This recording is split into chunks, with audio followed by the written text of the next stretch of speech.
Olá pessoal do quinto ano. Agora vamos iniciar as atividades conceituais de Ciências da Natureza do PET Municipal. As ciências naturais são incríveis e nos ajudam a compreender o mundo e os fenômenos que nos cercam. Por isso é muito importante aprendermos com muita atenção todos os conceitos propostos nos diferentes temas. É muito importante que ninguém deixe nenhuma dúvida ficar sem resposta. Mande para o professor no grupo da sala, ou no privado para que o professor possa explicar direitinho tanto no próximo vídeo, ou em particular para vocês. Não esqueçam de anotar em seu caderno as regras que não compreenderem e enviar para o professor todas elas. Não se esqueçam que mais importante do que dar a resposta certa, nesta matéria buscamos como chegamos a tais respostas. Por isso é muito importante que sempre fiquemos atentos ao método científico de investigação. Eu sou o professor Anderson Bueno. Vamos aprender juntos com as atividades desta semana. Muito bom dia, quinto ano, sejam bem-vindos a mais um dia de atividades do nosso plano de estudos tutorados. Hoje nós estaremos abordando a semana 4 de Ciências, a unidade temática Vida e Evolução. Objetos do conhecimento: nutrição do organismo, hábitos alimentares, integração entre o sistema digestório, respiratório e circulatório, sistema reprodutor. Habilidades envolvidas: discutir a ocorrência de distúrbios nutricionais, como a obesidade e a subnutrição, além de outros, e transtornos alimentares, como bulimia, anorexia, entre outros. Entre crianças e jovens, a partir da análise de seus hábitos, quantidade de alimentos ingeridos, prática de atividade física, etc, etc. Conteúdos relacionados: distúrbios nutricionais, obesidade, subnutrição e etc. Transtornos alimentares, bulimia, anorexia e outros. Atividades físicas. Nossa interdisciplinaridade de hoje vai falar sobre língua portuguesa e educação física. Vamos ao trabalho? Pessoal, nas semanas anteriores nós falamos sobre a importância da alimentação para o corpo. Hoje nós vamos continuar no tema, frisando o tema alimentação e saúde. Caro estudante, nesta semana você vai aprender um pouco mais sobre hábitos alimentares e obesidade.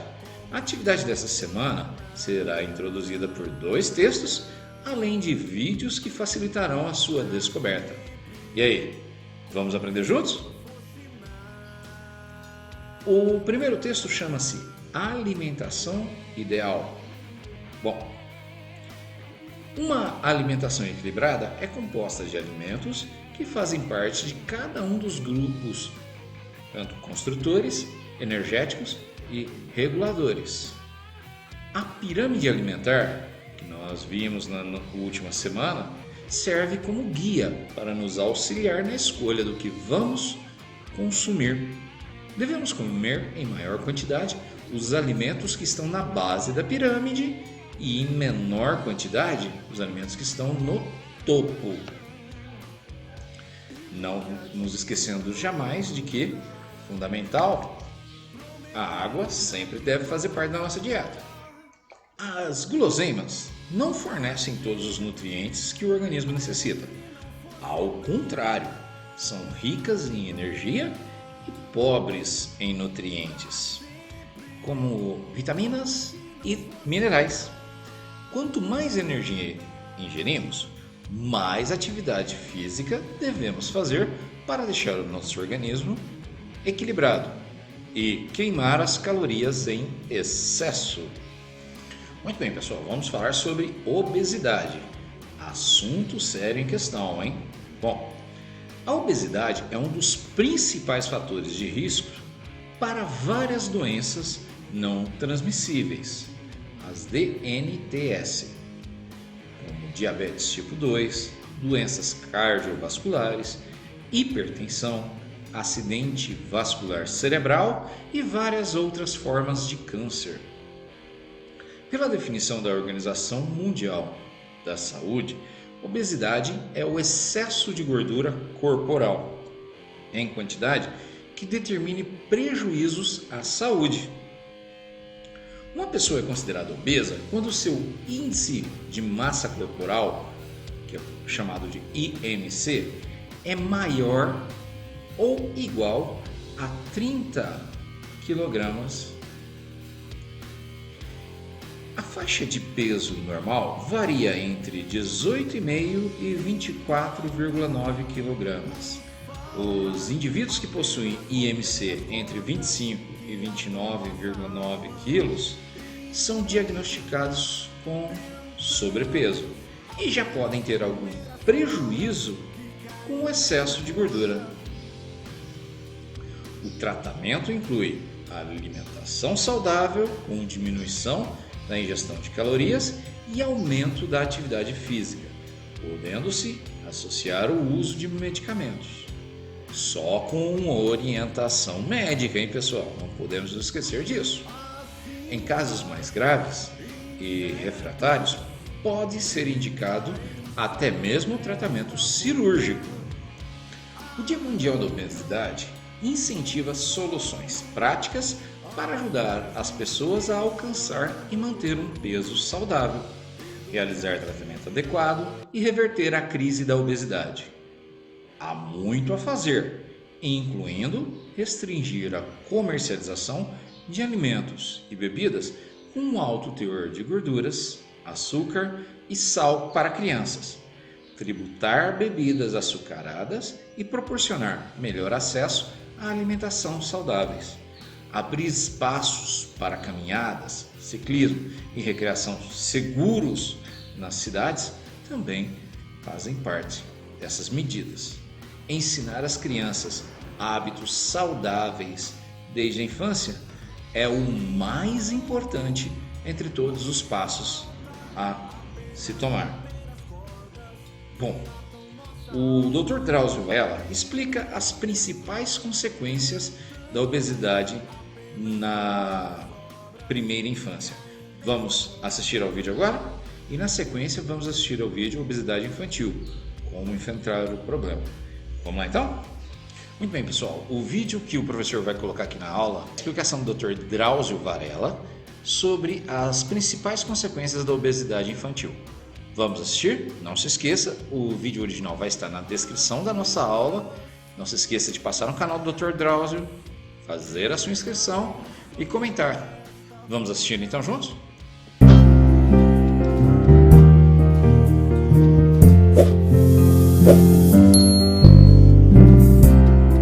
Nos tempos dos nossos avós, criança gordinha, rechonchuda, era sinônimo de criança saudável. Não era uma ideia de todo errada, porque as crianças subnutridas daquele tempo eram muito mais vulneráveis às infecções. Hoje é o contrário, a obesidade infantil é um problema, e grave. Dietas cheias de fast food, salgadinhos, bolachas recheadas, doces, chocolates e a rotina do dia inteiro sentado na frente da televisão ou com um joguinho são os principais causadores da epidemia de obesidade infantil. Além dos problemas já conhecidos que atingem também os adultos obesos, como colesterol elevado, diabetes, problemas nas juntas, as crianças obesas sofrem muito com o bullying na escola, que pode provocar distúrbios psicológicos com duração de anos e às vezes até a vida inteira. O nosso organismo tem um mecanismo de sobrevivência que faz com que ele procure sempre chegar ao maior peso que já alcançou. Por isso é que é difícil emagrecer e manter um peso menor quando o seu corpo já experimentou ter uns quilos a mais. Pelo mesmo motivo, é fundamental que os pais fiquem atentos para que seus filhos não se tornem obesos. Caso contrário, eles estarão com a chance muito grande de assim permanecer pelo resto da vida e ficar nessa luta maldita contra a balança. Existem alguns momentos-chave em que os pais devem ficar mais atentos. O primeiro deles é logo na gestação. Mães que engordam muito na gravidez têm um risco 80% maior de ter filhos que chegarão aos 7 anos de idade com sobrepeso. No primeiro ano de vida, as células que acumulam gordura não se multiplicam, elas somente crescem para armazenar a energia que a criança vai precisar a partir dos 2 anos, quando começar a andar e se movimentar mais. A partir desse momento é fundamental que a criança gaste essa reserva até os 5 ou 6 anos, da forma que for, correndo, pulando, brincando, praticando esportes, dando trabalho para os pais. As crianças que chegam nessa idade com excesso de peso têm 4 vezes mais risco de serem obesas na vida adulta. O ideal é que uma criança gaste cerca de 2.200 calorias por semana, o que dá em volta de 2 horas de atividade física por dia. Eu sei que criança que não para quieta, estressa, dá trabalho e que na vida das grandes cidades é cada vez mais difícil ter tempo e lugar para que elas liberem toda essa energia. Mas na medida do possível, incentive a prática de exercícios. No futuro, seu filho te agradecerá.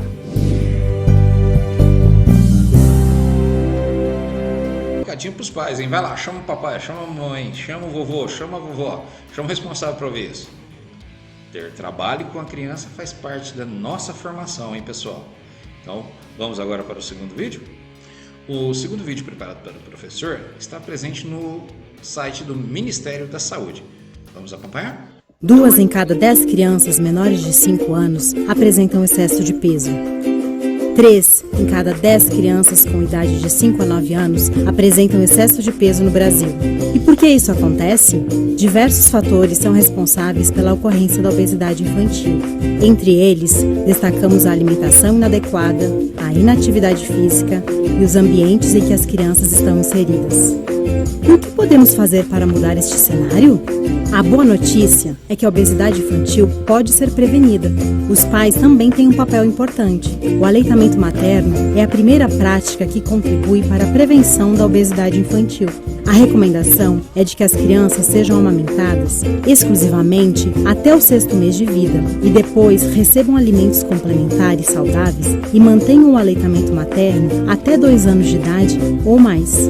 Outra dica importante para a prevenção da obesidade infantil é evitar o consumo de alimentos ultraprocessados. A recomendação do Ministério da Saúde é que as crianças não recebam alimentos que contenham açúcar antes de 2 anos de idade. Além disso, é importante não ofertar alimentos ultraprocessados para crianças menores de 2 anos e evitar a oferta de alimentos ultraprocessados como achocolatados, iogurtes, gelatinas, macarrão instantâneo, refrigerante, cereais matinais, salsichas, bolachas recheadas e sucos artificiais. Esses alimentos são ultraprocessados e contêm grande quantidade de açúcar, gordura e sal, e não são recomendados para as crianças. Para saber mais, conheça o Guia Alimentar para a População Brasileira. Ele apresenta as recomendações de alimentação saudável para todas as famílias brasileiras. Ofereça opções saudáveis como frutas, tapioca, pipoca com pouco sal, biscoitos feitos em casa sem açúcar, bolo sem açúcar, pão de queijo. E para o almoço e para o jantar, arroz, feijão, carne ou ovo e hortaliças e frutas continuam sendo a melhor opção para o seu filho. Bom, pessoal, como complemento da aula, o professor vai pôr o guia de alimentação no grupo do WhatsApp da sala. Vamos agora para nossas atividades? Pessoal, para a atividade número 1, encontre no caça-palavras abaixo as palavras em negrito no texto. Então você vai ler o texto, observar as palavras destacadas em negrito e encontrá-las no nosso caça-palavras.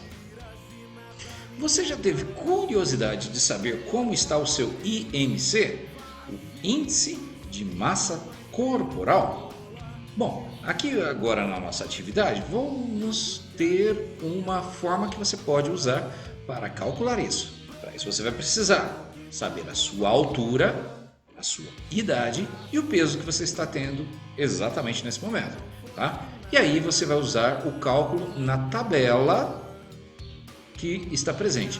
Preencha e descubra se você está com o peso adequado para a sua idade. Só lembrando, é muito importante quando você for fazer esse cálculo, observar que tanto para os meninos quanto para as meninas, os cálculos são diferenciados, tá? Então você tem a tabela do IMC infantil para você poder calcular, beleza? Bom, pessoal, para ajudar na resolução da atividade 2, vamos aqui acompanhar o vídeo, o que é IMC e como calcular. Vamos lá?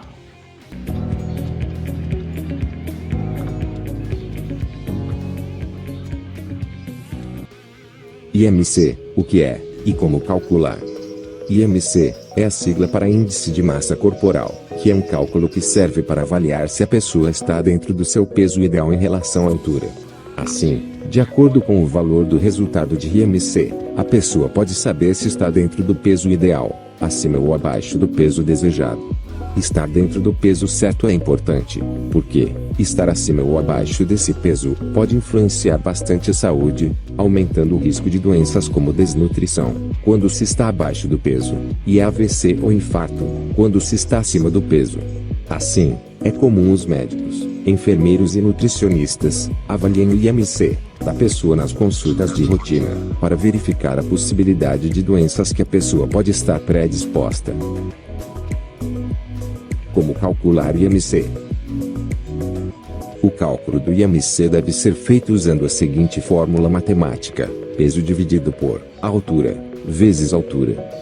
Mas você também pode saber se está dentro do peso ideal utilizando a nossa calculadora online, apenas inserindo seus dados. Acesse o nosso site bloghabitossaudáveis.com. Muito bem, a arte é sempre uma maneira de expressar e pensar, refletir a respeito de quem somos e nossos caminhos e escolhas. Observe agora as duas imagens. Um verão, de Giuseppe Arcimboldo, de 1573,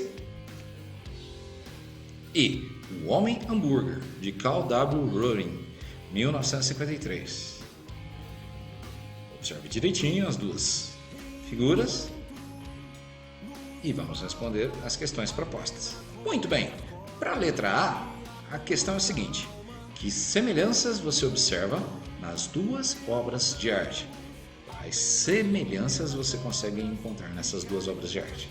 Letra B, qual a intenção do autor da segunda obra ao usar alimentos industrializados? E com qual dessas duas obras você se identifica? Com a primeira ou com a segunda? Atividade número 4. Uma pessoa pode ser obesa e desnutrida ao mesmo tempo? Pense. Dê a sua opinião a respeito do tema, tá? Muito bem, pessoal. A saúde começa pelas escolhas que fazemos na nossa alimentação do dia a dia. Escolha com cuidado os seus argumentos e responda às atividades propostas. Não esqueça de mandar a sua resposta para a nossa chamada no grupo da sala e também de mandar as fotos para o professor das atividades que você realizou. Um abraço e até a próxima aula.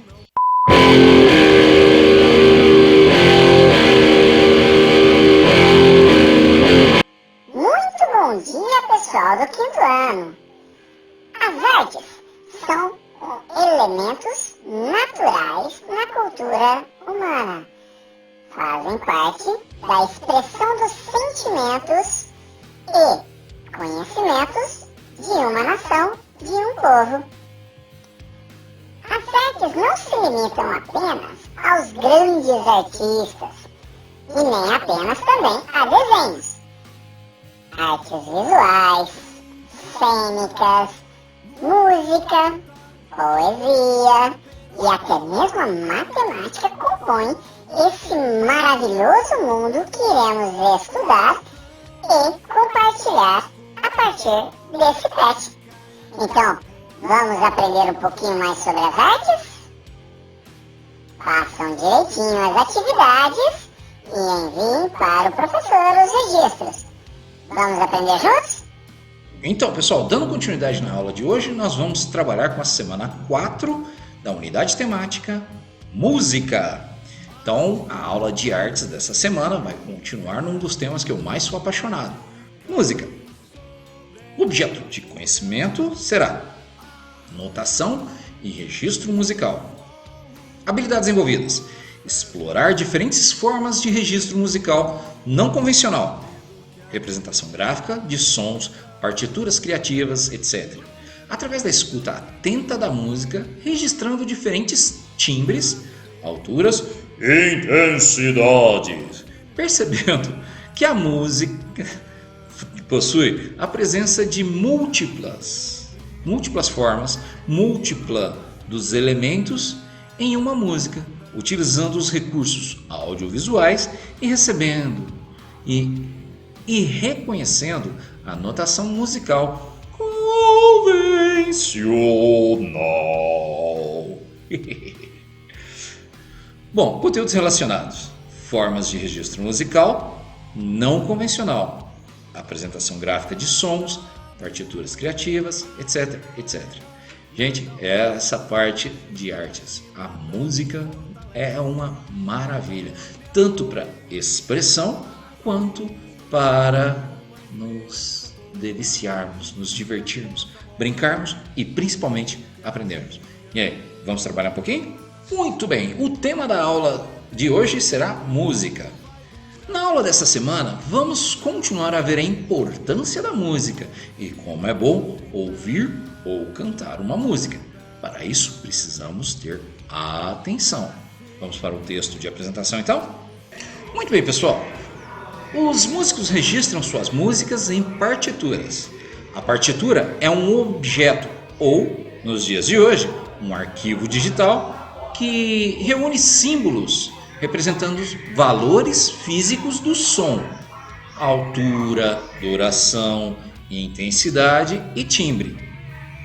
O registro dos sons por símbolos surgiu primitivamente em meados do século X, inclusivamente grafando alturas e apenas por lembretes em textos litúrgicos. Atualmente encontramos notações musicais em todas as formas, partituras criativas de maneira inusitada e até mesmo em partituras em braille, sistema de escrita que usa pontos em relevo para leitura tátil, possibilitando que pessoas com deficiência visual a fazerem a leitura da música da partitura. Na ilustração nós temos diferentes partituras e diferentes notações. Observem.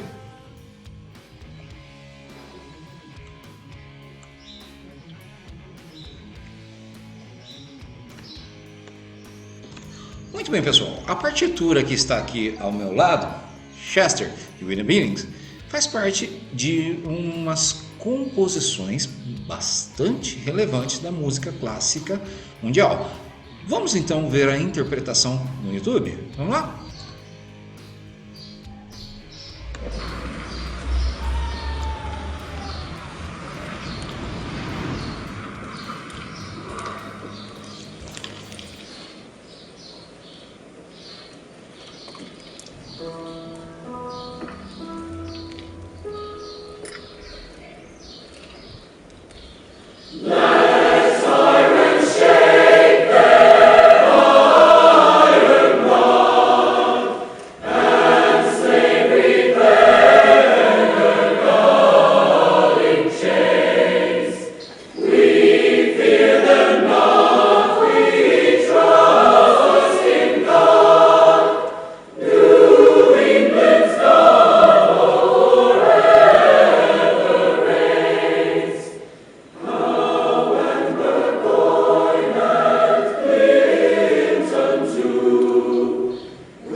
Bom, pessoal, agora um vídeo direto do Espaço Livre Musical mostrando um pouquinho do registro em partitura com outro instrumento, o meu predileto, a guitarra. Vamos acompanhar?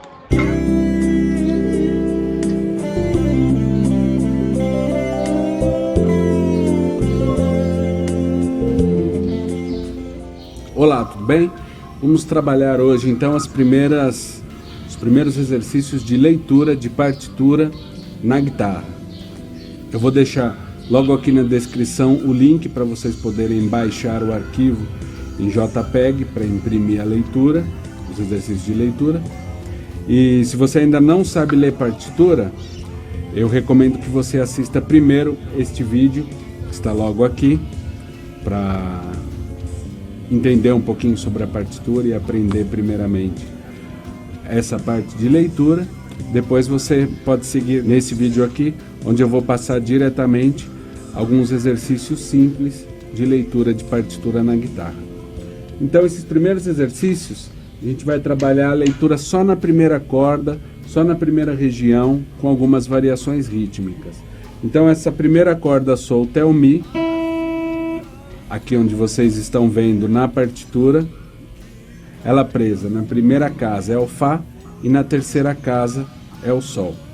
Então vamos lá. Então eu coloquei o metrônomo em 60 BPM, onde a gente vai fazer esse primeiro exercício, só com essas 3 notas. Então essa primeira nota, que é a semibreve, ela tem a duração de 4 tempos. Vamos lá então.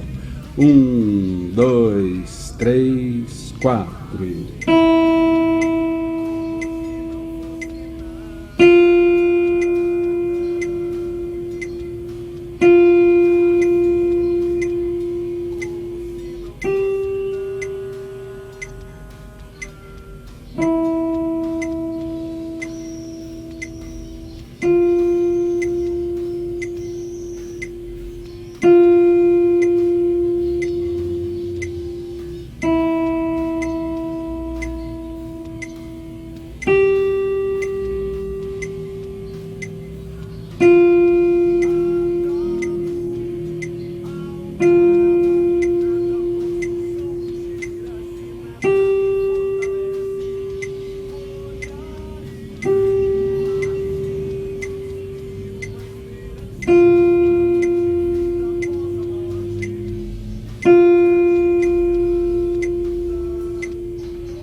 Ok, muito bem.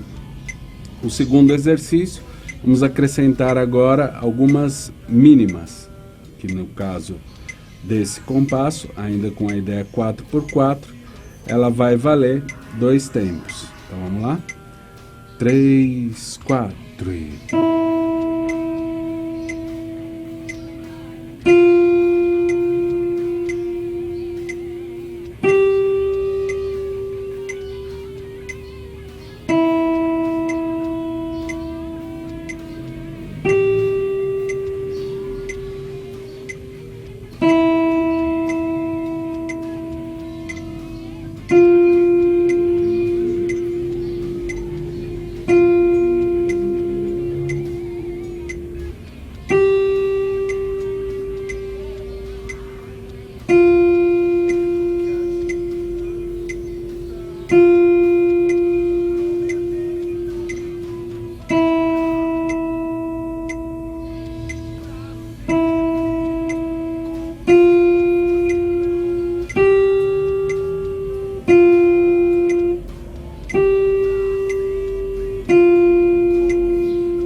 Muito bem. O terceiro agora, 2x4, vai entrar a semínima, a qual vai valer 1 tempo dentro dessa fórmula de compasso. Vamos lá então. 1, 2...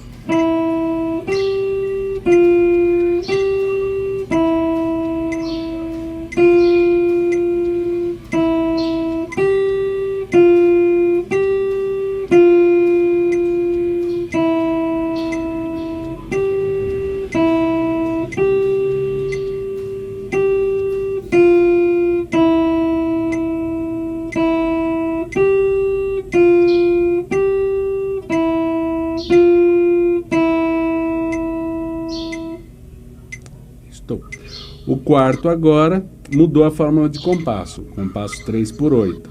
Então significa que a colcheia passa a valer um tempo. Então cada uma das notas aí vale 1. No penúltimo compasso antes da pausa, temos aí uma semínima pontuada, que valerá 3 tempos, visto que ela tem a mesma quantidade, o mesmo valor de 3 colcheias, no caso a colcheia valendo um tempo.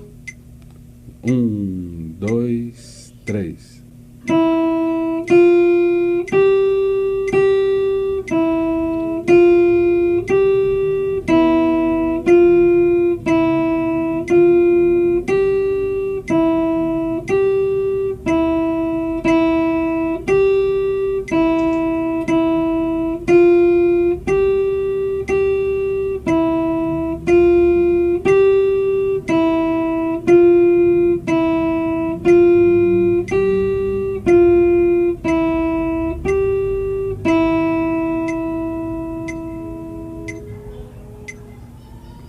Isso aí. E o último agora, novamente 4/4, mesclando semínimas, mínima e a semibreve, ou seja, valendo 1, 2 e 4 tempos. Então vamos lá.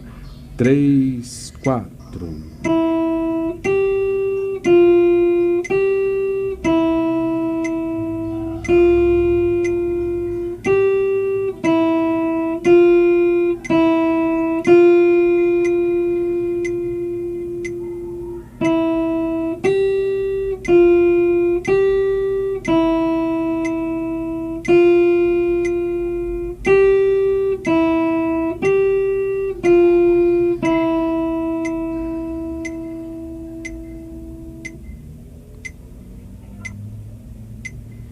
É isso aí, pessoal. Valeu.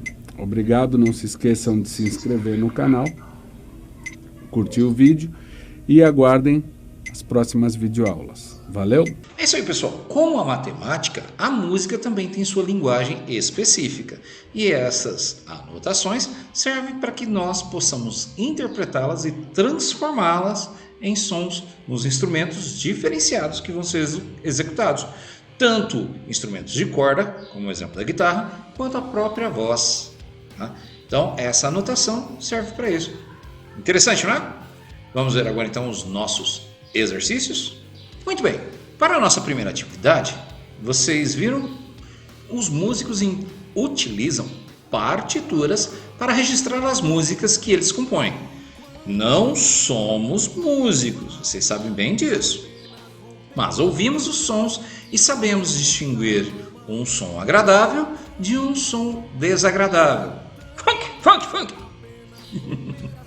Brincadeira. Um som forte de um som fraco, e etc, etc, etc. Para isso, não utilizamos as partituras, mas podemos registrar mesmo assim. Vamos tentar um pouquinho? Bom, olha só. Você vai marcar as imagens que para você possuem sons agradáveis. Então observa quais dessas imagens que tem para você sons agradáveis. Não esqueça de colorir os desenhos, tá bom? Para a segunda e última atividade de hoje, em sua casa, ouça alguns sons que tem por aí e registre por meio de desenhos. Como você entendeu esses sons, tá bom? Passarinho, panela de pressão, ônibus passando, carro, cachorro, tá? Gato, o que você ouvir de som. Feche os seus olhos e concentre. Depois você vai registrar em desenho o que foi que você ouviu que tem próximo da sua casa. Beleza? Então com essa atividade nós encerramos a aula de hoje. Até a próxima aula.